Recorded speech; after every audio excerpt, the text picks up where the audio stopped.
ಅನನ್ಯ, ಎಲ್ಲಿದ್ದೀಯಾ ನೀನು? ಇಡೀ ಮನೆ ನಿನ್ನನ್ನೇ ಹುಡುಕ್ತಿದ್ದೀನಿ ಎನ್ನುತ್ತಾ ಗಡಿಬಿಡಿಯಿಂದ ಕೋಣೆಯೊಳಗೆ ಬಂದ್ರು ತಾಯಿ ಗಿರಿಜಮ್ಮ. ಅಲ್ಲ, ಈ ಹುಡುಗಿಗೆ ಸಮಯ ಪ್ರಜ್ಞೆ ಇಲ್ವಾ? ಇವತ್ತು ಬದುಕಿನ ಅತ್ಯಂತ ಪ್ರಮುಖವಾದ ದಿನ. ಶಾಸ್ತ್ರಿಗಳು ನಿಗದಿಪಡಿಸಿರೋ ಶುಭ ಮುಹೂರ್ತದ ಸಮಯ ಹತ್ತಿರ ಆಗ್ತಾ ಇದೆ ಅನ್ನೋ ಕನಿಷ್ಠ ಜ್ಞಾನ ಬೇಡವೇ? ಈ ಮದುವೆ ಅವಳದೇ ಸ್ವಯಂ ನಿರ್ಧಾರ. ನಾವು ಅವಳು ಇಷ್ಟಕ್ಕೆ ಗೌರವ ಕೊಟ್ಟು ಈ ಸಂಭ್ರಮಕ್ಕೆ ಒಪ್ಕೊಂಡಿದ್ದೀವಿ. ಆದರೆ ಈಗ ನೋಡಿದ್ರೆ ಈ ಹುಡುಗಿ ಎಲ್ಲೂ ಕಾಣಿಸ್ತಾ ಇಲ್ವಲ್ಲ. ಹುಡುಗಿ ಎಲ್ಲೂ ಕಾಣಿಸ್ತಿಲ್ಲ. ಗಿರಿಜಮ್ಮನವರ ಮನಸ್ಸಿನಲ್ಲಿ ಆತಂಕದ ನೆರಳು. ಅದೇ ಸಮಯದಲ್ಲಿ ಮನೆಯ ಪಶ್ಚಿಮ ದಿಕ್ಕಿನ ದೊಡ್ಡ ಕಿಟಕಿ ಬಳಿ ನಿಂತು ನಿಶ್ಚಲವಾಗಿ ನಕ್ಷತ್ರ ತುಂಬಿದ ಆಕಾಶವನ್ನ ದಿಟ್ಟಿಸ್ತಾ ಇದ್ಲು ಅನನ್ಯ. ಅರೆ, ಇಲ್ಲಿದ್ಯಾ ನೀನು? ನಾವು ಕೆಳಗಡೆ ನಿನಗೋಸ್ಕರ ಕಾಯ್ತಿದ್ದೀವಿ. ಎಷ್ಟೊತ್ತಿಂದ ನಿನ್ನ ಹೆಸರು ಹಿಡಿದು ಕೂಗ್ತಿದ್ದೀನಿ ಗೊತ್ತಾ ಎನ್ನುತ್ತಾ ಗಿರಿಜಮ್ಮ ಮಗಳ ಹತ್ತಿರ ಬಂದು ಆಕೆಯ ಗಲ್ಲವನ್ನ ಮೇಲೆತ್ತಿ ಮುಖ ನೋಡಿದ್ಲು.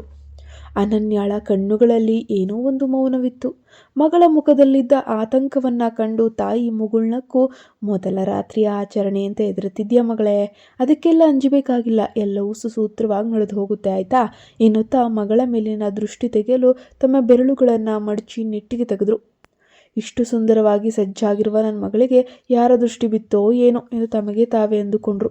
ಅಯ್ಯೋ, ಅಷ್ಟರಲ್ಲೇ ಸಮಯ ಆಗ್ಬಿಡ್ತಾ ಅಮ್ಮ. ತಕ್ಷಣವೇ ವಾಸ್ತವಕ್ಕೆ ಮರಳಿದ ಅನನ್ಯಾಳ ಧ್ವನಿಯಲ್ಲಿ ಸಣ್ಣ ನಡುಕ ಇತ್ತು. ಹೌದು, ಮತ್ತೆ ಎಲ್ಲರೂ ನಿಮ್ಗಾಗಿ ಕಾಯ್ತಾ ಇದ್ದಾರೆ.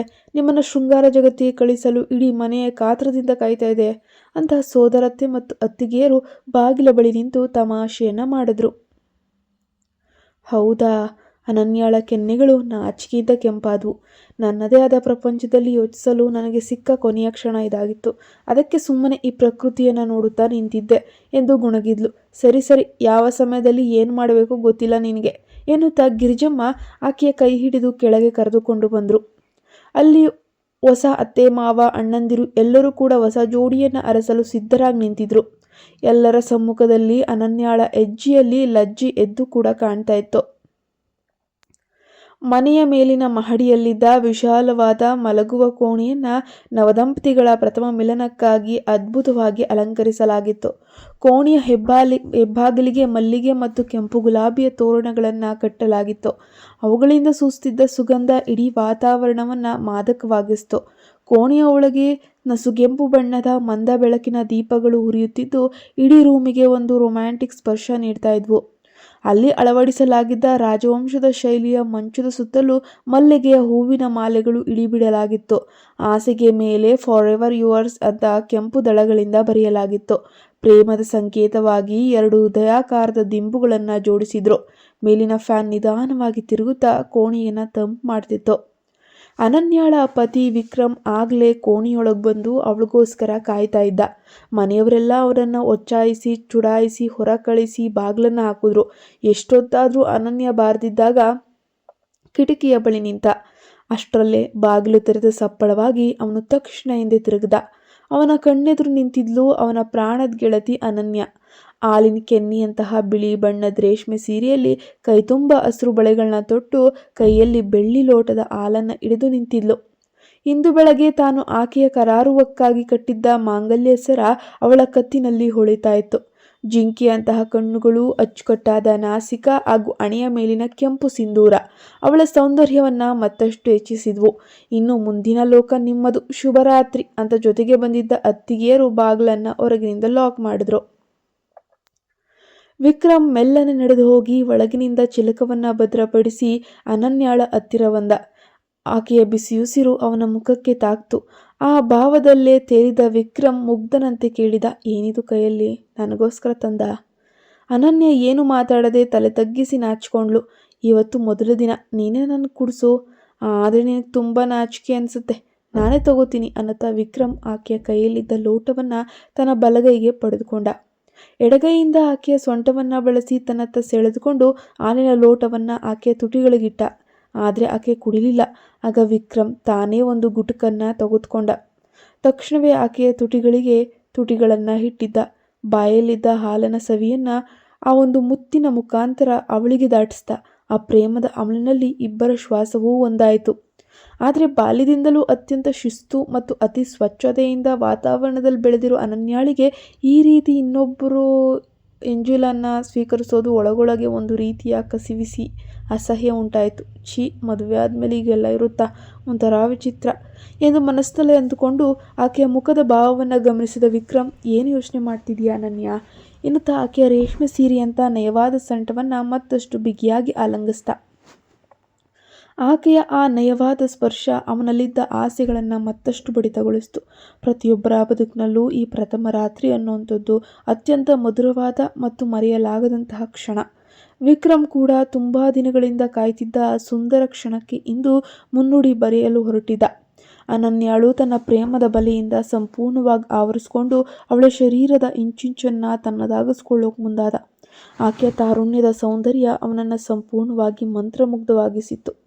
ದೇಹದ ಪ್ರತಿರೋಧ ಸಡಿಲವಾಗಿತ್ತು. ವಿಕ್ರಮ್ ಆಕೆಯ ಒಪ್ಪಿಗೆಯನ್ನು ಪಡೆದು ಮತ್ತಷ್ಟು ಹತ್ತಿರವಾಗಿ ಆಕೆಯ ಪ್ರೇಮ ಸಾಮ್ರಾಜ್ಯವನ್ನು ಆಳಲು ಶುರು ಮಾಡ್ದ. ಇಬ್ಬರ ನಡುವೆ ಪ್ರಣಯದ ತೀವ್ರತೆ ಹೆಚ್ಚಾಯಿತು. ಇಷ್ಟು ದಿನ ಯಾರಿಗೂ ಹಂಚದ ತನ್ನ ಭಾವನೆಗಳನ್ನು, ಶರೀರವನ್ನು ಅನನ್ಯ ಇಂದು ವಿಕ್ರಮ್ನಿಗೆ ಸಂಪೂರ್ಣವಾಗಿ ಸಮರ್ಪಿಸಿದ್ಲು. ವಿಕ್ರಮ್ನ ಗಡಸು ಕೈಗಳ ಸ್ಪರ್ಶ, ಪ್ರೀತಿ, ಅಧಿಕಾರ ಎರಡೂ ಇತ್ತು.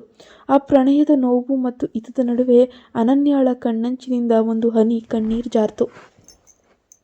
ಅದನ್ನು ಕಂಡ ವಿಕ್ರಮ್, ನಿನ್ನ ಕಣ್ಣಲ್ಲಿ ಯಾವತ್ತೂ ಕಣ್ಣೀರು ಬರಬಾರದಂತೆ ನಾನು ನೋಡ್ಕೊಳ್ತೀನಿ ಭರವಸೆ ನೀಡಿದ. ಆ ನಂಬಿಕೆ ಕರಗಿದ ಅನನ್ಯ ಅವನ ಬೆಚ್ಚನೆಯ ಎದೆಗೆ ವಾಲಿ ಅವಳ ಶರೀರದ ಸುಗಂಧವನ್ನು ಆಘ್ರಾಣಿಸುತ್ತಾ ತನ್ನನ್ನು ತಾನು ಸಂಪೂರ್ಣವಾಗಿ ಅರ್ಪಿಸಿಕೊಂಡ್ಳು.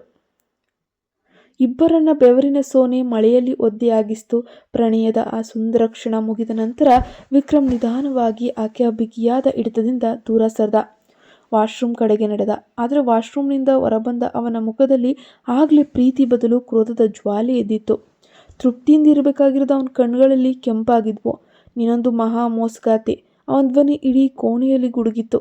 ಈಗಷ್ಟೇ ಪ್ರಣಯದ ಸುಖ ಸವಿದಿರೋ ಅನನ್ಯಾಳಿಗೆ ಈ ಕಠೋರ ಮಾತು ಕೇಳಿ ದಿಕ್ಕು ತೋಚದಂತಾಯಿತು. ನಿನ್ನ ಸೌಂದರ್ಯಕ್ಕೆ ಮುಂಚೆ ಅದೆಷ್ಟು ಜನ ಬಲಿಯಾಗಿದ್ದಾರೋ, ಯಾರ ಜೊತೆ ಮೋಜು ಮಸ್ತಿ ಮಾಡಿದ್ಯೋ, ನನಗೆ ಈ ರೀತಿ ದ್ರೋಹ ಮಾಡ್ತೀಯಾ? ಇದು ನನಗೆ ಮಾತ್ರ ಅಲ್ಲ, ನನ್ನ ಇಡೀ ಕುಟುಂಬಕ್ಕೆ, ನೀನು ಹೆತ್ತವರಿಗೂ ನೀನು ಮಾಡಿರುವಂಥ ಅತಿ ದೊಡ್ಡ ವಂಚನೆ ಎಂದು ವಿಕ್ರಮ್ ಸಿಟ್ಟಿನಿಂದ ಕಿರ್ಚಾಡ್ದ. ಅನನ್ಯಾಳಿಗೆ ತಾನು ಏನು ತಪ್ಪು ಮಾಡಿದ್ದೀನಿ ಅಂತಾನೆ ತಿಳಿಯದೆ ದಿಗ್ಭ್ರಮೆಯಿಂದ ಕಣ್ಣೀರನ್ನು ಸುರಿಸುತ್ತಾ ಹಾಗೆ ದಿಕ್ತೋಚದೆ ನಿಂತುಬಿಟ್ಲು. ತಾನೇ ಪ್ರಾಣಕ್ಕಿಂತ ಹೆಚ್ಚಾಗಿ ಪ್ರೀತಿಸಿ ಹೆತ್ತವರನ್ನ ಒಪ್ಪಿಸಿ ಅಷ್ಟೆಲ್ಲ ಕಷ್ಟಪಟ್ಟುಕೊಂಡು ಮದುವೆಯಾದ ವಿಕ್ರಮು ಸಂಸಾರದ ಮೊದಲನೇ ದಿನವೇ ತನ್ನ ಮೇಲೆ ಇಂತಹ ಘೋರವಾದ ಆರೋಪ ಮಾಡ್ತಾ ಇರೋದಕ್ಕೆ ಕಾರಣ ಏನಿರಬಹುದು? ಅನನ್ಯಾಳಿಗೆ ಜಗತ್ತೇ ಶೂನ್ಯವಾದಂತಾಗಿ ಅನನ್ಯಾಳು ಆ ಸ್ಥಿತಿಯಲ್ಲಿ ಏನು ಮಾಡಬೇಕು ತೋಚಲಿಲ್ಲ. ನಿಧಾನವಾಗಿ ಬಳ್ಳಿದ ಮತ್ತು ನೊಂದ ದೇಹದೊಂದಿಗೆ ವಾಶ್ರೂಮ್ ಕಡೆಗೆ ಹೆಜ್ಜೆ ಹಾಕಿದ್ಲು. ಮೈಯೆಲ್ಲ ಒಂದು ರೀತಿಯ ವಿಪರೀತ ಅಸಹ್ಯ. ಆಕೆಯ ವಿಕ್ರಮನ ಮಾತುಗಳು, ಅವನ ಸ್ಪರ್ಶ ಈಗ ಅವಳಿಗೆ ರೇಜಿಗೆ ತರಿಸ್ತಾ ಇದೆ. ನೀ ಸುರಿದುಕೊಂಡು ಶರೀರವನ್ನು ಏನೋ ಶುಚಿಪಡಿಸ್ಕೊಂಡ್ಲು. ಆದರೆ ಮನಸ್ಸು ಎಷ್ಟು ತೊಳೆದ್ರೂ ಕೂಡ ಅದು ಒಳಗಿನ ಗೊಂದಲದ ರಾಡಿ ಮತ್ತಷ್ಟು ಎದ್ದು ಕಾಣ್ತಾ ಇದೆ. ಯಾಕೆ ವಿಕ್ರಮ್ ಈ ರೀತಿ ವರ್ತಿಸ್ತೀಯಾ? ನನ್ನಿಂದ ಅದು ಏನು ತಪ್ಪಾಯಿತು ಅಂತ ನಿನ್ನೆಯ ಪ್ರತಿ ನಡವಳಿಕೆಯನ್ನು ತಾನೇ ಪರಾಮರ್ಶಿಸಿಕೊಂಡ್ಳು. ಆದರೆ ಯಾವುದೇ ಕಪಟವಿಲ್ಲದ ಆ ಮುಗ್ಧ ಮನಸ್ಸಿನ ಹುಡುಗಿಗೆ ಏನೂ ಹೊಳಿತಾ ಇಲ್ಲ. ನೈಟ್ ಡ್ರೆಸ್ ಧರಿಸಿ ವಾಶ್ರೂಮ್ನಿಂದ ಹೊರಗೆ ಬಂದವಳಿಗೆ ಈಗ ನಾನೆಲ್ಲಿ ಮಲಗಲಿ ಎಂಬ ಪ್ರಶ್ನೆ ಎದುರಾಯಿತು. ಮಂಚದ ತುಂಬ ಅಗಲವಾಗಿ ಹರಡಿಕೊಂಡು ವಿಕ್ರಮ್ ಕೂಡ ಮಲಗಿದ್ದ. ಅವನು ವಿಶಾಲವಾದ ಶರೀರ, ಎರಡು ಕಡೆ ಚಾಚಿದ ಕೈಗಳು ಇಡೀ ಬೆಡ್ಡನ್ನು ಆಕ್ರಮಿಸಿತ್ತು. ಅನನ್ಯಾಳಿಗೆ ಮಾತ್ರ ಮಲಗಲು ಬದಿಯಲ್ಲಿ ಚೂರೇ ಚೂರು ಜಾಗ ಇತ್ತು ಅಷ್ಟೇ. ಇದುವರೆಗೆ ತವರು ಮನೆಯಲ್ಲಿ ತನ್ನದೇ ಆದ ಸ್ವತಂತ್ರ ಕೋಣೆಯಲ್ಲಿ ಆರಾಮವಾಗಿ ರಾಜಕುಮಾರಿಯಂತೆ ಮಲಗಿ ಅಭ್ಯಾಸ ಇರೋಳು. ಈಗ ಹೀಗೆ ಇಕ್ಕಟ್ಟಿನಲ್ಲೇ ಮಲಗೋ ಶೋಚನೀಯ ಪರಿಸ್ಥಿತಿ ಎದುರಾಗುತ್ತೆ ಅಂತ ಮದುವೆಯಾದ ತಕ್ಷಣವೇ ಹೊಸ ರಗಳ ಶುರುವಾಯ್ತಲ್ಲ ಎಂದು ಮನದಲ್ಲೇ ಗೊಣಕೊಂಡ್ಳು. ಪತಿಯನ್ನು ಹೆಬ್ಬಿಸಿ ಬದಿಗೆ ಸರಿಯುವಂತೆ ಕೇಳುವಷ್ಟು ಧೈರ್ಯ ಅವಳಲ್ಲಿರಲಿಲ್ಲ. ಮತ್ತೊಮ್ಮೆ ಅವನು ಸಿಡುಕಿದ್ರೆ ಅವನು ತಾಳ್ಕೊಳ್ಳುವಷ್ಟು ಮಾನಸಿಕ ಶಕ್ತಿಯೂ ಅವಳಿಗಿರಲಿಲ್ಲ. ಬೆಡ್ನ ಎಡಬದಿಗೆ ತಿರುಗಿ ಮುದುರ್ಕೊಂಡು ಮಲ್ಕೊಂಡ್ಲು. ಮೆತ್ತನೆಯ ಬೆಡ್ಶೀಟ್ ಹೊತ್ಕೊಂಡಿದ್ಲು. ಅದು ಅವಳಿಗೆ ಹೊರಟಾಗಿ ಭಾಸವಾಗ್ತಿತ್ತು. ಕಣ್ಣಿಗೆ ನಿದ್ದೆ ಮಾತ್ರ ಸುಳಿತಾನೆ ಇರಲಿಲ್ಲ. ಹಲವು ವರ್ಷಗಳಿಂದ ಪ್ರೀತಿಗಾಗಿ ತನ್ನ ಹಿಂದೆನೆ ಸುತ್ತಿ ಕಾಡ್ಕೊಂಡು ಬೇಡ್ಕೊಂಡು ಮನವೊಲಿಸ್ಕೊಂಡಿದ್ದು ನನ್ನ ವಿಕ್ರಮ ಎಂದು ಆಕೆಯ ಹೃದಯ ಕಟುವಾಗಿ ಪ್ರಶ್ನಿಸ್ತು. ಕಣ್ಣೀರು ಒಂದೇ ಸಮನೆ ಹರಿತಾ ಇತ್ತು. ಹಾರ್ಟ್ ಶೇಪ್ನ ಕೆಂಪು ದಿಂಬನ್ನು ತೋಯಿಸ್ತಾ ಇತ್ತು. ಆ ದಿಂಬು ಕೂಡ ನಿನ್ನ ಕಣ್ಣೀರಿಗೆ ಅಲ್ಲ, ನಾನು ಸಾಕ್ಷಿಯಾಗಬೇಕಾಗಿದ್ದು ನಿಮ್ಮಿಬ್ಬರ ಸಂತೋಷಕ್ಕೆ, ಪ್ರೇಮ ಸಲ್ಲಾಪಕ್ಕೆ ಅಂತ ಅಂಗಿಸುವಂತೆ ಭಾಸ ಆಯಿತು. ಒಂದು ಕಡೆ ತಿರುಗಿ ಮಲಗಿದ್ರಿಂದ ಅನನ್ಯಾಳ ದೇಹದ ಪ್ರತಿ ಅಂಗಾಂಗ ನೋಯಲು ಆರಂಭ ಆಯಿತು. ನೇರವಾಗಿ ಮಲ್ಕೊಂಡ್ಲು. ನಿನ್ನೆಯ ಹೊರಟು ಆಕ್ರಮಣದಿಂದ ಸೊಂಟವಂತೂ ವಿಪರೀತ ನೋವಿನಿಂದ ಬಳಲ್ತಾ ಇತ್ತು. ಮೊದಲ ಬಾರಿಗೆ ಪುರುಷನೊಬ್ಬನಿಗೆ ತನ್ನ ಸಾಂಗತ್ಯವನ್ನು ಒದಗಿಸಿದ ಅನುಭವ ಅವಳಲ್ಲಿ ದೈಹಿಕ ವೇದನೆಯನ್ನು ಬಿಟ್ಟು ಹೋಗಿತ್ತು. ಆ ನೋವನ್ನು ತಡೆದು ನಿದ್ದೆ ಮಾಡುವುದು ಸಾಧ್ಯವೇ ಇರಲಿಲ್ಲ. ಆದರೆ ಹತ್ತಿರದಲ್ಲೇ ಮಲಗಿದ್ದ ವಿಕ್ರಮ ಮಾತ್ರ ಯಾವುದೇ ಯೋಚನೆ ಇಲ್ಲದೆ ಗಾಢ ನಿದ್ರೆಗೆ ಜಾರಿ ಗೊರಕೆ ಹೊಡಿತಿದ್ದ. ಇದುವರೆಗೆ ವಿಕ್ರಮನ ಮೇಲೆ ಅವಳಿಗಿದ್ದ ಅಷ್ಟು ಮಮಕಾರ ಅವನ ಒಂದೇ ಒಂದು ಕ್ಷಣದ ಕ್ರೂರ ವರ್ತನೆಯಿಂದ ಬತ್ತು ಹೋಯಿತು. ಈಗ ಅವನ ಮೇಲೆ ಅವಳಿಗೆ ಕ್ರೋಧ ಹುಕ್ಕಿ ಹುಕ್ಕಿ ಬರ್ತಾ ಇದೆ. ಆಕೆಗೆ ತನ್ನ ಕಾಲೇಜು ದಿನಗಳು, ಗೆಳತಿಯರ ಚೇಷ್ಟೆಯ ಮಾತುಗಳು ನೆನಪಾದವು. ಒಮ್ಮೆ ವಾಟ್ಸಪ್ ಗ್ರೂಪ್ನಲ್ಲಿ ಯಾರೋ ಒಬ್ರು ಕೇಳಿದ್ರು, ಮೊದಲ ರಾತ್ರಿ ಅತಿಯಾಗಿ ನೋಯಿಸಿದ್ರೆ ಗಂಡನ ನೀವು ಮುಂದೆ ಹೇಗೆ ಟ್ರೀಟ್ ಮಾಡ್ತೀರಾ ಅಂತ. ಅದಕ್ಕೆ ಕೆಲವರು ಚಾಡಿಸಿ ಒದಿತೀನಿ, ಕಾಲಲ್ಲಿ ಹೊದ್ದು ಪಕ್ಕಕ್ಕಾಗ್ತೀನಿ ಅಂತೆಲ್ಲ ತಮಾಷೆ ಮಾಡಿದ್ರು. ಅದು ಪ್ರತಿಕ್ರಿಯಿಸುವುದು ಸುಲಭವಾಗಿತ್ತು. ಆದರೆ ಇಂದು ತಾನೇ ಈ ಜಾಗದಲ್ಲಿ ಬಂದು ನಿಂತಿದ್ದಾಳಲ್ವಾ, ತನಗೆ ಎಷ್ಟೊಂದು ನೋವು ಕೊಟ್ಟು ಕನಿಷ್ಠ ಕಾಳಜಿಯನ್ನು ತೋರಿಸದೆ ಗೊರಕೆ ಹೊಡುತ್ತಿರುವಂತಹ ಈ ಭೂಪ ಅವನ ಮೇಲೆ 4 ಗುದ್ದು ಹಾಕಬೇಕು ಅನ್ನೋಷ್ಟು ಸಿಟ್ಟು ಅವಳಿಗೆ ಬರ್ತಾ ಇತ್ತು. ನಿನಗೆ ನೋವಾಗಿದೆಯಾ ಅನ್ನೋ ಒಂದು ಸಮಾಧಾನದ ಮಾತಿಲ್ಲ, ಪ್ರೀತಿ ಅಪ್ಪಿಗೆ ಇಲ್ಲ. ಅವನ ಕೆಲಸ ಮುಗೀತು, ಅಮಲು ಇಳಿಯಿತು. ಈಗ ನಿಶ್ಚಿಂತೆಯಿಂದ ಆರಾಮವಾಗಿ ಮಲಗಿದ್ದಾನೆ. ಆದರೆ ಹೆಣ್ಣಾದ ತನ್ನ ದೇಹ ಮತ್ತು ಮನಸ್ಸು ಇನ್ನೂ ಕೂಡ ರೋಧಿಸ್ತಾ ಇದೆ ಅಂದುಕೊಳ್ಳುತ್ತಾ ಕಣ್ಣೀರಿಡ್ತಾನೆ ಇದ್ಲು. ತಡರಾತ್ರಿ ವಿಕ್ರಮ್ ಒಮ್ಮೆ ಎಚ್ಚರಗೊಂಡು ಎದ್ದಿದ್ದ. ಅನನ್ಯ ಗಾಢ ನಿದ್ದೆಯಲ್ಲಿರುವಂತೆ ನಾಟಕ ಮಾಡಿದ್ಲು. ಎದ್ದವನೇ ವಾಶ್ರೂಮ್ಗೆ ಹೋಗಿ ಬಂದು ನೀರು ಕುಡಿದು ಮಲಗ್ತಾನೆ ಹೊರತು ಅನನ್ಯಳತ್ತ ತಿರುಗು ನೋಡಲ್ಲ. ನೋಡ್ಬೇಡ, ಯಾಕೆ ನೋಡ್ತೀಯಾ, ನಿನ್ನ ಕೆಲಸ ಮುಗ್ದಿದೆಯಲ್ವಾ ಕ್ರೂರ ಪುರುಷ ಅಂತ ಮನಸ್ಸಿನಲ್ಲೇ ಶಪಿಸ್ಕೊಳ್ತಾಳೆ. ಬೆಳಗ್ಗೆ 5 ಗಂಟೆ ಕೋಣೆಯ ಹೊರಗಡೆ ಜನರ ಮಾತುಕತೆಗಳನ್ನು ಕೇಳಲು ಆರಂಭ ಆಯಿತು. ಇವತ್ತು ಗ್ರ್ಯಾಂಡ್ ಆಗಿ ರಿಸೆಪ್ಷನ್ನು ಕಾರ್ಯಕ್ರಮ ಇಟ್ಕೊಂಡಿದ್ದಾರೆ, ಬೇಗನೆ ಎದ್ದು ಸಿದ್ಧರಾಗಬೇಕು ಅಂತ ನೆನೆ ರಾತ್ರಿ ತಾಯಿ ಗಿರಿಜಮ್ಮ ಎಚ್ಚರ ವಹಿಸಿದ್ರು. ಎದ್ದೇಳಲು ಅನುವಾದ ಅನನ್ಯಾಳಿಗೆ ತನ್ನ ದೇಹವೆಲ್ಲ ಕ್ವಿಂಟಾಲ್ ಗಟ್ಟಲೆ ಭಾರವಾದಂಗೆ ಭಾಸ ಆಯಿತು. ನೆನ್ನೆಯ ದೈಹಿಕ ವೇದನೆ ಇಂದು ತನ್ನ ತೀವ್ರತೆಯನ್ನು ತೋರಿಸ್ತಾ ಇತ್ತು. ಅಷ್ಟರಲ್ಲಿ ವಿಕ್ರಮನಿಗೆ ಎಚ್ಚರ ಕೂಡ ಆಯಿತು. ಎದ್ದು ಹೋಗ್ತಿದ್ದ ಆಕೆಯನ್ನು ಹಿಡಿದು ನಿಲ್ಲಿಸೋಣ ಅಂತ ಅವನ ಮನಸ್ಸು ಒಂದು ಕ್ಷಣ ಹೇಳ್ತು. ಅದ ತಕ್ಷಣವೇ ಬೇಡ, ನನಗೆ ಅಷ್ಟು ದೊಡ್ಡ ದ್ರೋಹ ಮಾಡಿದವಳು ಕಡೆಗೆ ನಾನು ಮತ್ತೆ ಮತ್ತೆ ಜಾರುವಂತಹದ್ದು ಅದು ಬೇಡ ಎಂದು ತನ್ನ ಮನಸ್ಸನ್ನು ಕಡಿತಗೊಳಿಸ್ತಾನೆ. ಆದರೂ ಕಣ್ಣುಗಳನ್ನು ಸಣ್ಣದಾಗಿ ತೆರೆದು ಆಕೆಯ ಪ್ರತಿ ಚಲನೆಯನ್ನು ಗಮನಿಸ್ತಿದ್ದ. ಆಕೆ ವಾಶ್ರೂಮ್ ಕಡೆ ಹೋಗುವಾಗ ಅವಳ ಆ ಮಾದಕ ನಡಿಗೆ ಅವನನ್ನು ಒಳಗೊಳಗೆ ಹುಚ್ಚನನ್ನಾಗಿ ಮಾಡ್ತಾ ಇತ್ತು. ಸ್ನಾನ ಮುಗಿಸಿ ಬಂದ ಅನನ್ಯ ತನ್ನ ಉದ್ದನೆಯ ಜಡಿಯನ್ನು ಬಿಳಿ ಟವಲ್ನಲ್ಲಿ ಸುತ್ತಕೊಂಡು ಹಸಿರು ಬಣ್ಣದ ಜರಿ ಬಾರ್ಡರ್ ಇರುವ ಸುಂದರವಾದ ರೇಷ್ಮೆ ಸೀರೆಯನ್ನು ಹುಟ್ಟು ಅಚ್ಚುಕಟ್ಟಾಗಿ ನೆರಿಗೆಗಳನ್ನು ಪಿನ್ ಮಾಡಿಕೊಂಡಿದ್ಲು. ಆ ಸೀರೆಯಲ್ಲಿ ಅವಳು ದೇವಲೋಕದ ಒಂದು ಅಪ್ಸರೆಯಂತೆ ಕಾಣ್ತಾ ಇದ್ಲು. ಆದರೆ ವಿಕ್ರಮ್ನ ಒಳಗಿನ ಹಠ ಮತ್ತು ಸಿಟ್ಟು ಅವನನ್ನು ತಡೆದು ನಿಲ್ಲಿಸ್ತು. ಅನನ್ಯ ಕೋಣೆಯ ಬಾಗಿಲನ್ನು ತೆರೆದು ಹೊರ ಹೋಗ್ತಿದ್ದಂಗೆ ವಿಕ್ರಮ್ ಮತ್ತೆ ಕಣ್ಣು ಮುಚ್ಚಿ ಮಲಕ್ಕೊಂಡ. ಹೊರಗಡೆ ಅವಳ ಅಣ್ಣ ಭರತ್ ಮತ್ತು ಅತ್ತಿಗೆ ಪೂಜಾ ನಿಂತಿದ್ರು. ಅನನ್ಯ, ಎಂಜಾಯ್ ಮಾಡಿದ್ರ ಫಸ್ಟ್ ನೈಟ್ ಅಂತ ಅತ್ತಿಗೆ ತುಂಟ ನಗಿಯೊಂದಿಗೆ ಕೇಳ್ತಾ ಇದ್ದಾರೆ. ಅನನ್ಯ ನಾಚಿಕೆಯಿಂದ ತಲೆ ತಗ್ಗಿಸ್ತಾಳೆ. ಎಲ್ಲಿನ ಗಂಡ ಅಣ್ಣ ಕೇಳಿದ. ಅವ್ರು ಇನ್ನೂ ಎದ್ದಿಲ್ಲ ಅಣ್ಣ ಅಂದ್ಲು. ಅವರು ಎನ್ನುವಾಗ ಮುಖದಲ್ಲಿ ಅರಳುವ ಆ ಮಂದಹಾಸ, ನಾಚಿಕೆ. ಪೂಜಾ ತನ್ನ ಪತಿಯ ಕೈ ಹಿಡಿದು ರೇಗಿಸಿದ್ಲು. ಅನನ್ಯಾಳ ಮುಖ ಮತ್ತಷ್ಟು ರೆಂಗೇರ್ತು. ನಮ್ಮ ಅಪ್ಸರೆಯನ್ನ ಮುದ್ದಿಸಿ ಭಾವ ತುಂಬ ಸುಸ್ತಾಗಿರ್ಬೇಕು ಬಿಡು ಎಂದು ಪೂಜಾ ತಮಾಷೆ ಮಾಡಿದ ಮಾತುಗಳು ಕೋಣೆಯೊಳಗೆ ಮಲಗಿದ್ದ ವಿಕ್ರಮನಿಗೆ ಸ್ಪಷ್ಟವಾಗಿ ಕೇಳಿಸ್ತು. ಅಣ್ಣ ಭರತ್ ಕೂಡ ತಂಗಿ ಫಸ್ಟ್ ನೈಟ್ ಜೋರ, ತಡರಾತ್ರಿವರೆಗೂ ನಿದ್ದೆ ಮಾಡಿಲ್ಲ ಅನ್ಸುತ್ತೆ ಅಂತ ಕಿಚ್ಚಾಯಿಸ್ತ. ಅಣ್ಣ ನೀನು ಹೀಗೆಲ್ಲ ಆಡಬೇಡ ಎಂದು ಉಸಿಮುನಿಸು ತೋರಿದ್ಲು ಅನನ್ಯ. ಎಲ್ಲರ ಈ ಕೀಟಲೆಗಳ ಅವಳ ವೈಮನವೆಲ್ಲ ಲಜ್ಜೆ ಆವರಿಸದಂತೆ ನಟಿಸಬೇಕಾಯಿತು. ಮುಂದೆ ನಡೆದು ಅಡುಗೆ ಮನೆಗೆ ಬಂದಾಗ ತಾಯಿ ಗಿರಿಜಮ್ಮ ಎದುರಾದ್ರು. ಅನು ಎನ್ನುತ್ತಾ ಮಗಳನ್ನ ಪ್ರೀತಿಯಿಂದ ತಬ್ಕೊಂಡ್ರು. ಆರಾಮಾಗಿದೆಯಾ ತಾನೇ ಮಗಳೇ, ಏನೂ ತೊಂದರೆ ಆಗಲಿಲ್ಲ ತಾನೇ, ಅಳಿಯಂದ್ರೆ ತುಂಬ ಪ್ರೀತಿ ಮಾಡಿರಬೇಕು, ಮುಕ್ತಲ್ ಹೊಸ ಕಳೆ ಎತ್ತು ಕಾಣಿಸ್ತಿದೆ ಅನ್ನುತ್ತಾ ಅವಳ ಗಲ್ಲವನ್ನ ಎತ್ತು ನೋಡಿದ್ರು. ಆ ಪ್ರೀತಿಯ ಮಾತಿಗೆ ಅನನ್ಯಾಳ ಕಣ್ಣುಗಳು ತುಂಬಿ ತುಂಬಿ ಬಂದ್ವು.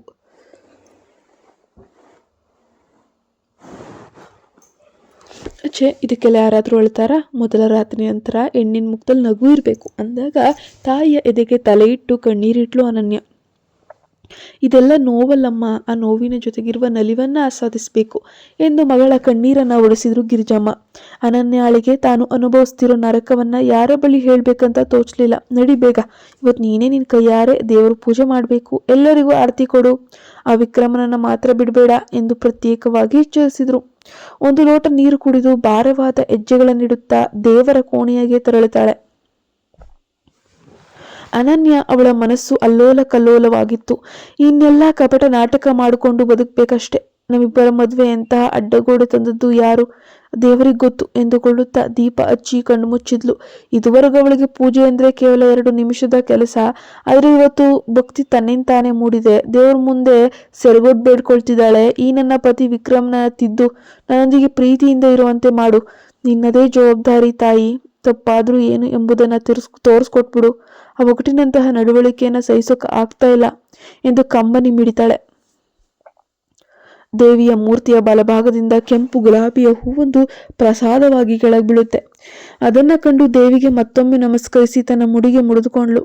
ಅನನ್ಯ, ಏನಮ್ಮ ಇವತ್ತು ಪ್ರಾರ್ಥನೆ ಮುಗಿಯುತ್ತಲೇ ಇಲ್ಲ ಎಂದು ತಾಯಿ ನಸುನಗುತ್ತಾ ರೇಗಿಸಿದ್ಲು. ನೋಡಮ್ಮ, ಆರತಿ ತಟ್ಟೆ ತಗೊಂಡು ಎಲ್ಲರಿಗೂ ಕೊಡು ಎಂದಾಗ ಅನನ್ಯ ಸ್ವಲ್ಪ ಹಿಂಜರಿಕೆಯಿಂದ, ಏನೋ ಯೋಚನೆ ಮಾಡ್ತೀಯಾ? ಎಲ್ಲರಿಗೂ ಅಂದ ಮೇಲೆ ನಿನ್ನ ವಿಕ್ರಮ ಕೂಡ ಸೇರಿರ್ತಾನೆ ಎಂದು ಅಮ್ಮ ಹೇಳಿದಾಗ, ಅಣ್ಣ ಭರತ್ ಇನ್ನು ಜೀವನ ಪೂರ್ತಿ ಭಾವನೆಗೆ ಮಂಗಳಾರತಿ ಮಾಡುವುದು ಇದ್ದದ್ದೇ ಅಲ್ವಾ, ಇವತ್ತಿನಿಂದನೇ ಶುರು ಮಾಡ್ಕೋ ಅಂತ ಮತ್ತಷ್ಟು ರೇಗ್ಸೋಕ್ ಶುರು ಮಾಡ್ತಾನೆ. ಮೊದಲು ತಂದೆ ತಾಯಿ ಮತ್ತು ಹಿರಿಯರ ಆಶೀರ್ವಾದ ಪಡೆದು ಡೈನಿಂಗ್ ಹಾಲ್ನಲ್ಲಿರುವಂತಹ ಸೋದರತ್ತಿಗೆ ಆರತಿ ನೀಡ್ತಾಳೆ. ಶೀಘ್ರದಲ್ಲೇ ಪುತ್ರ ಸಂತಾನ ಪ್ರಾಪ್ತಿಯಾಗ್ಲಿ ಅಂತ ಅವರು ಅರಸ್ತಾರೆ. ಈಗ ಆರತಿಯನ್ನ ದೇವರ ಕೋಣೆಯಲ್ಲಿ ಇಡ್ತೇನೆ ಎಂದಾಗ, ನೀನು ವಿಕ್ರಮ್ನನ್ನ ಮರೆತೇ ಬಿಟ್ಟಿಯಾ? ಹೋಗು, ರೂಮ್ಗೆ ಹೋಗಿ ಅವನನ್ನ ಹೆಬ್ಸು, ಆರತಿ ಕೊಡು ಅಂತ ಅತ್ತಿಗೆ ಪೂಜಾ ಕೂಡ ನಗ್ತಾಳೆ. ಮನಸ್ಸಿಲ್ಲದ ಮನಸ್ಸಿನಿಂದ ಆರತಿ ತಟ್ಟೆಯನ್ನ ಹಿಡಿದು ತನ್ನ ಮೊದಲ ರಾತ್ರಿಯ ಕೋಣೆಯೊಳಗೆ ಹೆಜ್ಜೆ ಇಟ್ಲು ಅನನ್ಯ. ವಿಕ್ರಮ್ ಇನ್ನೂ ನಿದ್ದೆಯ ಮಂಪರ್ನಲ್ಲಿದ್ದಂತೆ ನಟಿಸ್ತಿದ್ದ. ಇವನನ್ನ ಹೇಗೆ ಎಬ್ಬಿಸ್ಲಿ ಎಂದ ತಕ್ಷಣ ಮತ್ತೆ ದೂರ್ವಾಸ ಮುನಿಯಂತೆ ಆರ್ಭಟಿಸಿದ್ರೆ ಏನ್ ಮಾಡೋದು? ಕೋಣೆಯ ಬಾಗಿಲು ಬೇರೆ ತೆರೆದೇ ಇದೆ ಎಂದು ಅವಳ ಕೈಕಾಲುಗಳು ನಡುಕ್ತಾನೆ ಇದ್ವು. ಅಷ್ಟರಲ್ಲಿ ಕರ್ಪೂರದ ಸುಗಂಧಕ್ಕೆ ವಿಕ್ರಮ್ ಕಣ್ಬಿಟ್ಟು ಎದುರು ನಿಂತಿರುವಂತಹ ಅನನ್ಯ ಸಾಕ್ಷಾತ್ ಮಹಾಲಕ್ಷ್ಮಿ ದೇವತೆಯಂತೆ ಕಂಡ್ಲು. ತಟ್ಟನೆ ಎದ್ದು ಕುಳಿತವನು, ಇರು 1 ನಿಮಿಷ ಬರ್ತೀನಿ ಅಂತ ವಾಶ್ರೂಮ್ಗೆ ಹೋಗಿ ಅಲ್ಲುಜ್ಜಿ ಫ್ರೆಶ್ ಅಪ್ ಆಗಿ ಬಂತಾನೆ. ಅನನ್ಯ ಮೆಲ್ಲನೆ ಆರತಿ ತಟ್ಟೆಯನ್ನ ಮುಂದೆ ಚಾಚಿದಾಗ ಅವನು ಆರತಿ ತೆಗೆದುಕೊಂಡ ತಕ್ಷಣ ಅವಳು ಆತನ ಕಾಲಿಗೆ ಬಗ್ಗಿ ನಮಸ್ಕರಿಸಿದ್ಲು. ಅದೇನು ಹೇಳ್ತಾರಲ್ಲ ಹೇಳು ಅಂದ ವಿಕ್ರಮ್. ಆಕೆಗೆ ಒಳಗಿದ್ದ ಆತಂಕದಲ್ಲೂ ಸಣ್ಣಾಗ ಬಂತು. ದೀರ್ಘ ಭವ ಅಂದ ವಿಕ್ರಮ್. ಅನನ್ಯ ನಗುವನ್ನ ತಡೆದುಕೊಂಡು, ಅದು ಹಾಗಲ್ಲ, ದೀರ್ಘ ಸುಮಂಗಲಿ ಭವ ಎಂದು ಆಶೀರ್ವದಿಸಬೇಕು ಅಂತ ತಿದ್ದಿದ್ಲು.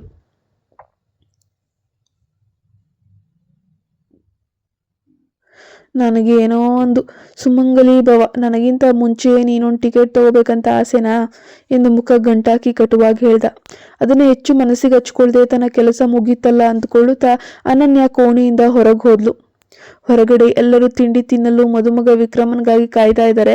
ಆದ್ರೆ ಅವನು ಸ್ನಾನ ಮುಗಿಸಿ ಭರ್ಜರಿಯಾಗಿ ಹೊಸ ಉಡುಪನ್ನ ಧರಿಸಿ ಯಾರೊಂದಿಗೂ ಮಾತನಾಡದೆ ಸೀದಾ ಹೊರಗೆ ನಡೆದು ತನ್ನ ಕಾರ್ನತ್ತ ಸಾಗ್ದ. ಅನನ್ಯಾಳಿಗೆ ತಬ್ಬಿಬ್ಬಾಯ್ತು. ಏನಿವರು ಈಗ ಗೊತ್ತಿಸ್ತಿದ್ದಾರೆ? ಇವ್ರ ಕೋಪ ಇನ್ನೂ ಇಳಿದಿಲ್ವಾ? ಇಂದು ರಿಸೆಪ್ಷನ್ ಬೇರೆ ಇದೆಯಲ್ಲ, ಎಲ್ಲರ ಮುಂದೆ ಇವ್ರು ಹೀಗೆ ನಡೆದುಕೊಂಡ್ರೆ ನನ್ನ ಕತೆ ಅಂತ ತೀವ್ರ ಆತಂಕ ಮತ್ತು ಗಲಿಬಿಲಿಯಿಂದ ನೋಡುತ್ತಾ ನಿಂತುಬಿಟ್ಲು. ಎಲ್ಲರೂ ತಿಂಡಿ ತಿನ್ನಲು ವಿಕ್ರಮನಿಗಾಗಿ ಕಾಯ್ತಾ ಇದ್ರೆ ಅವನು ಯಾರ ಕಡೆಗೂ ನೋಡದೆ ಸೀದಾ ಹೊರಗೆ ಹೋಗಿ ತನ್ನ ಕಾರಿನ ಬಳಿ ನಿಂತಿದ್ದ. ಡ್ರೈವರ್ ರಾಜು ಆಗ್ಲೇ ಕಾರನ್ನ ಹೂಗಳಿಂದ ಅದ್ಭುತವಾಗಿ ಅಲಂಕಾರ ಮಾಡಿ ತಂದಿದ್ದ. ಅದನ್ನ ಕಣ್ಣಾರೆ ನೋಡಿ ಖಚಿತಪಡಿಸಿಕೊಳ್ಳುವ ವಿಕ್ರಮ್ ಕೆಲವು ದಿನಗಳ ಹಿಂದೆಯೇ ಕಾರು ಡೆಕೋರೇಷನ್ ಹೀಗೆ ಇರಬೇಕಂತ ವಿಶೇಷವಾಗಿ ಆರ್ಡರ್ ಕೊಟ್ಟಿರ್ತಾನೆ. ತಾನು ಅಂದುಕೊಂಡಂತೆಯೇ ಆಗಿದೆಯೇ ಇಲ್ಲವೇ ಎಂದು ನೋಡುವ ಕುತೂಹಲ ಮತ್ತು ಕಾತರ ಅವನಲ್ಲಿತ್ತು. ಆದರೆ ತನ್ನ ಪ್ರೀತಿಯ ಪತಿ ತನಗಾಗಿ ಕಾಯದೆ ತನ್ನತ್ತ ಒಮ್ಮೆಯೂ ತಿರುಗಿ ನೋಡದೆ ಸಾಗಿದ್ದು ಮದುಮಗಳಿಗೆ ಅನನ್ಯಾಳಿಗೆ ತೀವ್ರ ನೋವಾಯಿತು. ಇಷ್ಟೇನ ನಿನ್ನ ಪ್ರೀತಿ? ಮೊದಲ ರಾತ್ರಿಯ ಒಂದೇ ಒಂದು ಘಟನೆ ವರ್ಷಗಳ ಒಲವನ್ನೇ ಬತ್ತಿ ಮಾಡಿಬಿಡ್ತಾ? ಯೋಚಿಸಿದಾಗ ಒಳ ಮನಸ್ಸು ಭಾರವಾಯಿತು. ಆದ್ರೆ ಆ ವೇದನೆ ಹೊರಗೆ ತೋರಿಸ್ಕೊಳ್ಳುವಂತ ಪರಿಸ್ಥಿತಿಯಲ್ಲಿ ಅವಳು ಇರಲಿಲ್ಲ. ಅಷ್ಟರಲ್ಲೇ ತಾಯಿ ಗಿರಿಜಮ್ಮ ಅಳಿಯಂದ್ರೆ ತಿಂಡಿ ತಿನ್ನಲು ಬನ್ನಿ ಅಂತ ಕಾರಿನ ಬಳಿಗೆ ಹೋಗಿ ಕರೆದ್ರು. ಬರ್ತೇನೆ ಅಂದ್ರು. 5 ನಿಮಿಷ ಕಳೆದು ನಿಧಾನವಾಗಿ ಒಳಗೆ ಬಂದ ಅನನ್ಯ ಅವಳ ಎತ್ತವರು ಮತ್ತು ಅಣ್ಣ ಅತ್ತಿಗೆಯರನ್ನ ಕೂಡ ಬಿಟ್ಟು ಉಳಿದವರೆಲ್ಲ ಆಗ್ಲೇ ತಿಂಡಿ ತಿನ್ನಲು ಆರಂಭಿಸಿದ್ರು. ವಿಕ್ರಮ್ ಬರ್ತಾ ಇದ್ದಂಗೆನೆ, ಬನ್ನಿ ಹಳಿ ಅಂದ್ರೆ ಬನ್ನಿ ಕುಳಿತುಕೊಳ್ಳಿ ಎಂದು ಮಾವ ವಿಶ್ವನಾಥ್ ಪ್ರೀತಿಯಿಂದ ಹೇಳಿದ್ರು. ಪಕ್ಕದಲ್ಲೇ ಇದ್ದ ಅನನ್ಯಾಳನ್ನ ಕರೆದು, ಬಾರಮ್ಮ ಕುಳಿತುಕೊ ನೀನು ಅಂತ ಹೇಳಿದ್ರು. ಅನನ್ಯಾಳತ್ತ ಕಣ್ಣೆತ್ತಿಯೂ ನೋಡದ ವಿಕ್ರಮ್ ಸುಮ್ಮನೆ ತಿಂಡಿ ತಿನ್ನುವುದರಲ್ಲಿ ಅವನ ಪಾಡಿಗೆ ಅವನ ಮಗ್ನನಾದ. ಅದನ್ನ ಗಮನಿಸಿದ ಅತ್ತಿಗೆ ಪೂಜಾ ಮತ್ತು ಅಣ್ಣ ಭರತ್ ಪಕ್ಕದ ಕೋಣೆಗೆ ಹೋಗಿ, ನಮ್ಮ ಮದುಮಗ ಭಾರೀ ಸಭ್ಯನಂತೆ ಸೋಗ್ಗಾಕಿ ವರ್ತಿಸ್ತಿದ್ದಾನೆ.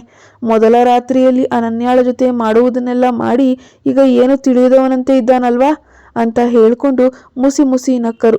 ಗಿರಿಜಮ್ಮ ತಕ್ಷಣವೇ ಅವನು ಸ್ವಲ್ಪ ಸಂಕೋಚ ಸ್ವಭಾವದ ಹುಡುಗ ಎಂದು ತಮ್ಮ ಅಳಿಯನನ್ನ ಸಮರ್ಥಿಸಿಕೊಂಡ್ರು.